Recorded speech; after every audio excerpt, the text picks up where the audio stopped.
고수들의 투자 비법.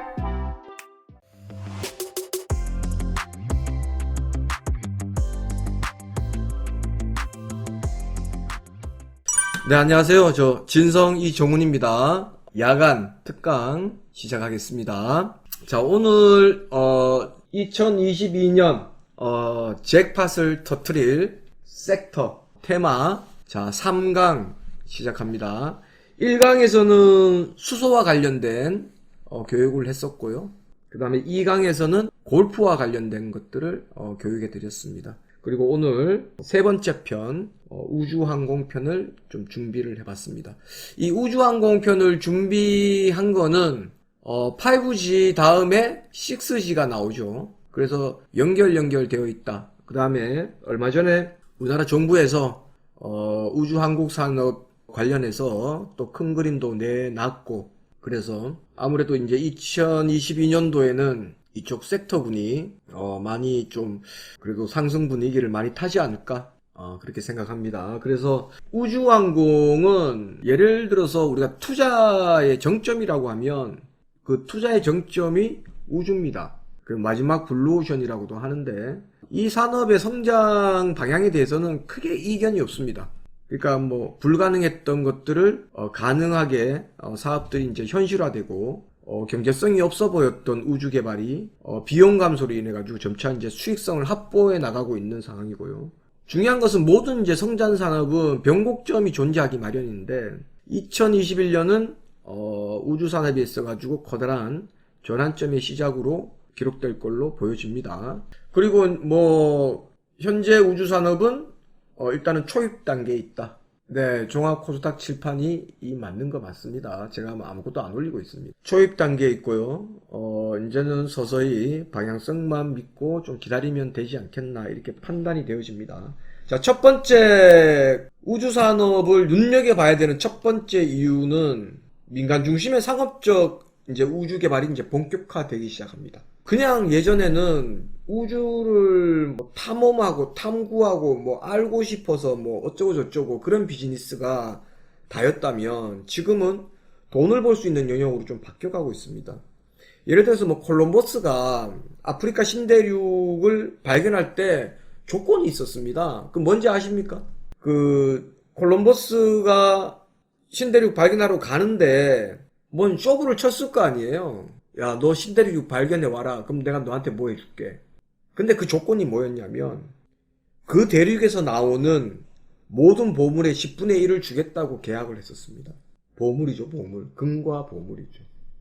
그런 것처럼 지금 우주도 마찬가지입니다. 상업적 성격을 띈 기업들이 이제 앞다퉈서 나가고 있습니다. 그리고 속도는 계속 더, 지금보다는 계속 더 빨리 붙을 예정이고요. 뭐 가장 큰 예로 리처드 브랜슨, 버진그룹 회장이죠. 그 사람이 버진 갤럭틱 이걸 타고 이제 우주 관광에 성공했고, 그 다음에 아마존 블루 오리진의 민간 우주 여행도 성공했고, 그 다음에 이번에 9월 15일 날 스페이스 X 자동화 프로그램에 의해 가지고 또 민간 탑승하는데 또 우주 비행이 또 성공했고요. 그런 이런 일련, 이게 다 비즈니스잖아요. 그냥 여행 상품이죠, 어떻게 보면. 그래서 이런 비즈니스들이 이제 앞으로는 계속적으로 늘어날 걸로 이제 봐집니다. 그냥 두 번째, 이게 좀 중요한 부분이에요. 저궤도 군집 위성, 그 위성들이 막 모여 있는 거예요. 저궤도에 그 라인 따라서.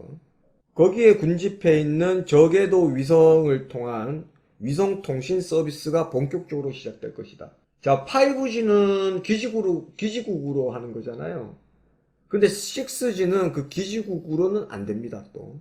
이 저궤도 군집 위성이 필요합니다. 그래서 제가 그 생방송 도중에 5G 관련해서 제일 처음으로 우리가 주목해 봐야 될 기업들, 이런 거 제가 힌트를 드린 게 있는데, 5G하고 6G의 차이점. 그래서 5G를 제가 하면서 종목을 추천해드리고, 뭘 하고 이렇게 거기에 대해서 설명을 해드렸는데, 최초 인빌딩부터 시작합니다. 그러니까 사람들이 많이 모여있는 어떤 건물, 그러니까 뭐 쇼핑몰이나 뭐 백화점, 이런데 안에 보면은 뭐 와이파이 번호 적혀 있고 뭐 이걸로 하면 무료로 와이파이 쓸 수 있다 그러고 막 이러잖아요. 그게 이제 5G가 이제 인빌딩부터 시작을 합니다. 그렇게 하면서 점차 이제 건물 안에 있던 그런 것들이 이제 밖으로 이제 나오게 되는 거죠. 그 사업이 시작이 이제 그렇게 이제 이어지니까. 그 여기는 터지네, 저기는 안 터지네, 뭐 이런 얘기 하는 거예요. 그래서 2021년을 기점으로 저궤도 군집위성을 기반으로 한 위성통신 서비스가 본격적으로 시작된다라고 봐집니다. 그래서 그 연방통신위원회에서는 6,372개의 위성에 대한 궤도 승인을 이미 요청한 상태고요. 하여튼 간에 2026년, 2027년까지 12,000개 위성을 발사할 계획이라고 합니다. AP는 그 위에 있는 거죠. AP는 저궤도 위성을 말씀드리는 겁니다. 그러니까 이거는 저궤도 위성은 저도 저궤도 위성에서의 자세한 이 시스템 자체는 잘 모르겠으나 이 위성이 아주 따닥따닥 붙어 있습니다. 그래가지고 끊김이 없고 그 다음에 저전력으로 가능하고 이런 또 장점들이 있습니다. 근데 우리가 생각하는 위성들은 군데군데 있죠. 지구 반대편에 오려면은 한 번, 두 번 이러는데 그 과정 속에서 끊기는 사람이 있고 그래서 이제 그런 단점들이 있습니다. 그러나 이 저궤도 위성은 엄청나게 촘촘하게 박혀져 있습니다. 위성 자체가. 그래서 끊김이 없고 그 다음에 이 위성 하나 개발하는데 들어가는 비용이 굉장히 저렴합니다. 저렴하고 그래서 여러 가지 좀 장점이 있다고 봐요. 그래서 이제 저궤도 위성의 장점이 광역성과 저지연성에 있습니다. 그래서 저궤도 위성이 군집을 이룰 경우 지상망이 닿지 않는 어느 곳에라도 통신이 가능하며 통신 거리가 짧아 정지궤도 위성 대비 지연 시간이 현저하게 짧다. 그 정지궤도라고 얘기한 게 아까 AP 위성 말씀드리는 걸 거예요. 그거는 제가 조금 더 찾아봐야 되겠습니다. 그래서 이제 이런 것들이 단순하게 계산해가지고 인터넷 보급이 안 되는 지금 인구가 36억 명이라고 합니다. 근데 이 사람들을 전부 잠재 고객으로 확보할 수 있다. 그리고 이제 이 저궤도 위성 통신이 꼭 발전할 수밖에 없는 이유는 이것들이 또 발전이 돼야지만이 자율주행차, 그 다음에 드론, 이런 무선 통신 기반의 신사업도 이제 본격적으로 이루어질 수 있다. 그래서 이제 차세대 통신으로 일컬어지는 6G, 6G의 초속도 결국은 저궤도 군집위성으로부터 시작될 수밖에 없다라고 생각합니다. 그 다음에 세 번째, 국내 한미 간의 그 미사일 그 지침, 이게 이제 폐기가 됐어요.